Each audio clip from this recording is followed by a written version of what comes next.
సృష్టి రహస్యాల్లో దాగి ఉన్న ఒక లోకం ఉంది. అక్కడ కాలం ఆగిపోతుంది. విషమే జీవం అవుతుంది. కానీ శాపం ఇంకా శాసిస్తుంది. అదే నాగలోకం. మన పూర్వీకులు భయంతో దాచిన ఆ సత్యం ఈ రోజు మీ ముందు తెరవబోతున్నాను. ఎందుకంటే నాగలోక రహస్యం వినిపించేది కాదు, అనుభవించేది.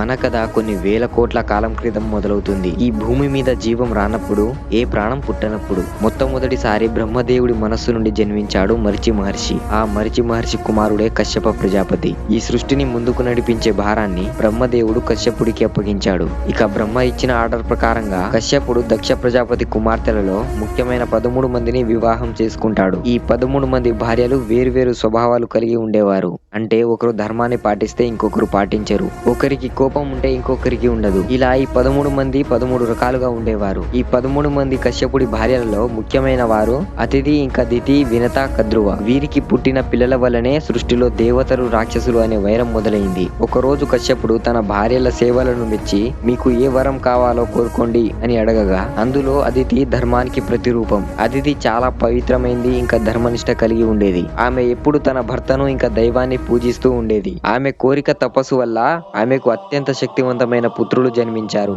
ఆ పుత్రులే దేవతలు. వీరిని ఆదిత్యులు అని కూడా అంటారు. వీరిలో ఇంద్రుడు, సూర్యుడు ముఖ్యమైన వారు. ఇక ఆ శ్రీ మహావిష్ణువే దేవతలను రక్షించడానికి వామనావతారంగా ఆమెకు పుత్రుడిలా జన్మించాడు. ఇకపోతే దితి అధర్మానికి మూలం. దితి స్వభావంలో కామం, అహంకారం ఎక్కువ కలిగి ఉండేది. శుభం కాని వేళ, ఉగ్రమైన సమయంలో ఆమె భర్తను కోరడం వల్ల లోకానికి కీడు చేసే పుత్రులు జన్మించారు. వారే భయంకరమైన రాక్షసులు. వీరిలో ముఖ్యమైన వారు హిరణ్యాక్షుడు, ఇంకా హిరణ్యకశపుడు. ఇక వీళ్ళు కంప్లీట్లీ ధర్మానికి ఆపోజిట్. ఇందుకే దేవతలకు, రాక్షసులకు ఎప్పుడు యుద్ధాలు జరుగుతుండేవి. అండ్ నెక్స్ట్ వినత, కద్రువల నాగుల పుట్టుక ఇక్కడే మొదలైంది. కశ్యపుడు వరమిస్తానన్న మాటకు కద్రువ, స్వామి నాకు 1000 మంది పరాక్రమవంతులైన కుమారులు కావాలి. ఆ కుమారులు భూమిని ఏలే గొప్ప నాగరాజులు కావాలని కోరుతుంది. ఆ తర్వాత వినత కద్రువ అక్క ఇలా కోరుతుంది, స్వామి నాకు తక్కువ మంది అయినా సరే 2 కుమారులు కావాలి. కానీ కద్రువ 1000 మంది కుమారుల కంటే శక్తిలో, సౌందర్యంలో, పరాక్రమంలో ఉన్నతంగా ఉండాలని కోరుతుంది. ఇక కశ్యపుడు మీ కోరికలు తీరుతాయని వరం ఇచ్చేస్తాడు. ఆ తర్వాత కద్రువ గర్భవతి అయ్యి 1000 గుడ్లను పెడుతుంది. వినత మాత్రం కేవలం 2 గుడ్లను పెడుతుంది. ఈ గుడ్లను ఒక వెచ్చని ప్రాంతంలో భద్రపరుస్తారు. అలా వారాలు నెలలయ్యాయి, నెలలు సంవత్సరాలయ్యాయి. అలా 500 సంవత్సరాలు గడిచిపోతాయి. ఆ తర్వాత ఆ 1000 గుడ్ల నుండి 1000 మంది నాగులు జన్మిస్తారు. వీరిలో ముఖ్యమైన వారు ఆదిశేషుడు, వాసుకి, తక్షకుడు. కద్రువ సంతానం పుట్టడం చూసిన వినత ఆతృత చెంది మొదటి గుడ్డును పగలగొట్టేస్తుంది. దాని నుండి సగం శరీరం మాత్రమే ఉన్న అంగవికలుడైన ఒక కుమారుడు జన్మిస్తాడు. ఆ కుమారుడే సూర్యుడు రథసారథి అనురుడు. అనురుడు తన తల్లి తొందరపాటుకు కోపం వచ్చి 2వ గుడ్డును పగలగొట్టవద్దని చెప్పి నీకు దాస్యం తప్పదని చెప్పిస్తాడు. నిన్ను దాస్యం నుండి నా సోదరుడు విడిపిస్తాడు. ఆ సమయం కోసం వేచి ఉండమని చెప్పి అనురుడు సూర్యుడు రథసారథిగా వెళ్లిపోతాడు. ఇది జరిగిన చాలా సంవత్సరాల తర్వాత 2వ గుడ్డు నుండి సుమారుగా 500 సంవత్సరాల తర్వాత గరుత్మంతుడు జన్మిస్తాడు. వినత దాస్య జీవితం ఎలా మొదలవుతుందంటే ఒక పందెం. ఒకనాడు కద్రువ, వినత ఇద్దరు పాల సముద్రంలో విహరిస్తూ ఉండగా వారికి సముద్ర చివరన ఒక ఉచ్చశ్రవం అనే ఒక తెల్లటి గుర్రం కనిపిస్తుంది. ఆ గుర్రం తోక గురించి వారు పందెం వేసుకుంటారు.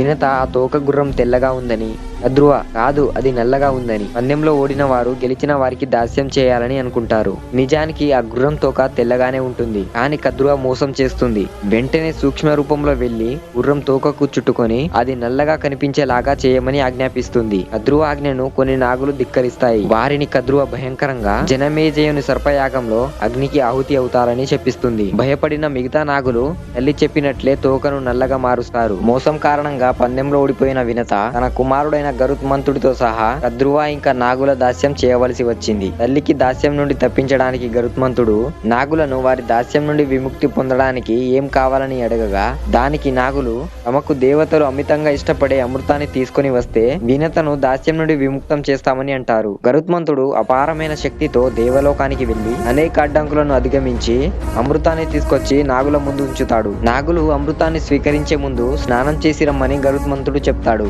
వారు స్నానం చేయడానికి వెళ్ళగానే ఇంద్రుడు ఆ అమృతాన్ని తిరిగి దేవలోకానికి తీసుకొని వెళ్ళిపోతాడు. నాగులు తిరిగి వచ్చి చూస్తే అక్కడ అమృతం ఉండదు.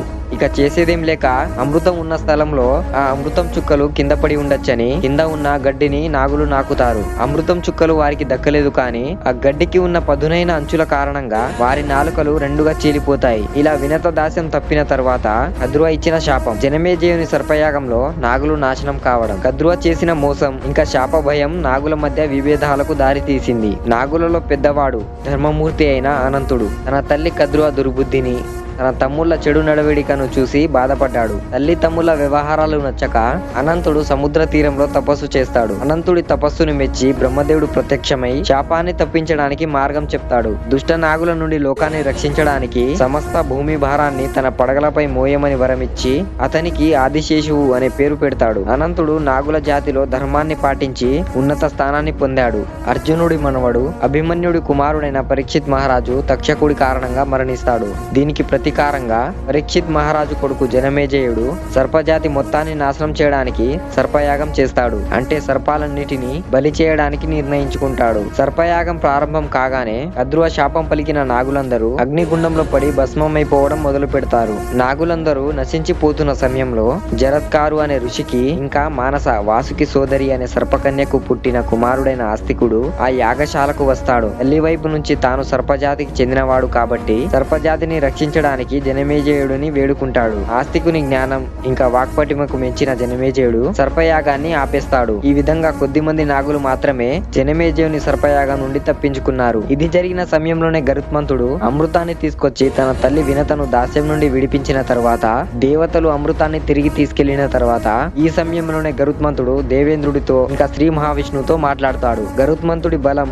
పరాక్రమం సత్యం మాట్లాడే విధానం నచ్చిన ఇంద్రుడు గరుత్మంతుడిని స్నేహితుడిగా అంగీకరించి నీవు శౌర్యంలో ఎవరి ముందు తగ్గవు, ఇంకా వాయు వేగంతో ప్రయాణిస్తావు అని వరమిస్తాడు. అప్పటికే నాగులు అమృతం దక్కక ద్విజీవహ శాపాన్ని పొందారు. వారిలో దుర్మార్గులైన నాగులు గరుత్మంతుడికి ఆహారం అవుతారు. ఇక గరుత్మంతుడి ధర్మానికి కట్టుబడిన విధానం నచ్చిన శ్రీ మహావిష్ణువు గరుత్మంతుడిని తన వాహనం కావాలని కోరుతాడు. విష్ణువు కోరికను మన్నించిన గరుత్మంతుడు నేను మీకు వాహనం అవుతాను, కానీ నేను మీకంటే ఉన్నత స్థానంలో ఉండాలని కోరుతాడు. గరుత్మంతుడి కోరికను అంగీకరించిన విష్ణువు గరుత్మంతుడిని తన ధ్వజంపై అంటే జెండాపై ఇంకా తన శిరస్సుపై స్థానాన్ని కల్పిస్తాడు. ఇక మరోవైపు మిగిలిన నాగులు ఆదిశేషుడి నాయకత్వంలో పాతాళ లోకంలో నివాసం ఏర్పరచుకుంటారు. ఈ లోకమే నాగలోకంగా ప్రసిద్ధి చెందింది. సర్పయాగం ముగిసినప్పటికీ నాగులలో ముఖ్యమైన వాడైన తక్షకుడు ఇంకా విష్ణు వాహనమైన గరుత్మంతుడు శత్రువులాగానే మిగిలిపోతారు. ఇక ఆదిశేషుడు బ్రహ్మదేవుడి ఆజ్ఞ మేరకు సప్త భూభారాన్ని తన 1000 పడగలపై మోస్తూ స్థిరత్వానికి ప్రతీకగా నిలిచాడు. రామాయణంలో విష్ణు ప్రతి అవతారంలో ఆదిశేషుడు కూడా ఏదో ఒక రూపంలో ఆయనకు సహకరిస్తూ ఉంటాడు. శ్రీ మహావిష్ణువు రాముడిగా అవతరించినప్పుడు ఆదిశేషుడు కూడా లక్ష్మణుడి రూపంలో జన్మించాడు. ఇకపోతే నాగలోకానికి దారి. విష్ణు పురాణం ఇంకా భాగవత పురాణం ప్రకారం పాతాళ లోకం అనేది 7 లోకాల సముదాయం. ఇవి మన భూలోకానికి దిగువన ఒక దాని కింద ఒకటి ఉంటాయని పురాణాల్లో చెప్పబడింది. అవే అతల, వితల, సుతల, తలాతల, మహాతల, రసతల, చివరికి పాతాళ. నాగలోకం ముఖ్యంగా మహాతల ఇంకా పాతాళ అనే 2 చివరి లోకాలలో విస్తరించి ఉంటుందని పురాణాల్లో చెప్పబడింది. మహాతలలో నాగుల సమూహాలు ఎక్కువగా కనిపిస్తాయి. పాతాళలోక చివరన అనంతమైన చీకటిలో ఆదిశేషుడు తన 1000 పడగలపై ఈ మొత్తం విశ్వం ఆవరించి ఉంటుందని మన పురాణాల్లో చెప్పబడి ఉంది. నాగలోకం భౌగోళికంగా భూమి అడుగున ఉన్నప్పటికీ అక్కడికి చేరుకోవడానికి అవి సాధారణ మార్గాలు కావు. మనుషులు ఈ నాగలోకంలోకి ప్రవేశించడానికి ప్రధానంగా 3 మార్గాలు చెప్పబడింది. అందులో మొదటిది మహాభారతంలో అర్జునుడు ఒక సందర్భంలో దివ్యశక్తులు ఇంకా సముద్ర మార్గం ద్వారా నాగలోకానికి వెళ్లి నాగకన్య అయిన ఉలిపిని వివాహం చేసుకున్నట్లు పురాణాలు చెప్తున్నాయి. ఈ ప్రయాణం సాధారణ మనిషికి సాధ్యం కాదు. ఇక రెండవ మార్గం నాగలోకానికి వెళ్ళడానికి భూమి మీద ఏదైనా మార్గాలు ఉన్నాయా అంటే ఉన్నాయి. మన పురాణాల ప్రకారం కొన్ని పుణ్యక్షేత్రాలు లేదా గుహల లోపల పాతాళ లోకానికి వెళ్లే ద్వారం ఉండవచ్చు. ఆ తర్వాత మూడవ మార్గం కర్మ ద్వారా. చాలా పురాణాల్లో నాగలోకానికి సాధారణంగా చేరుకున్న మానవుడు లేడు. ఏదైనా పాతాళ సంబంధిత దోషం, శాపం లేదా ఏదైనా ఒక గొప్ప వరం ఉంటే తప్ప మనిషి అక్కడికి చేరుకోవడం అసాధ్యం.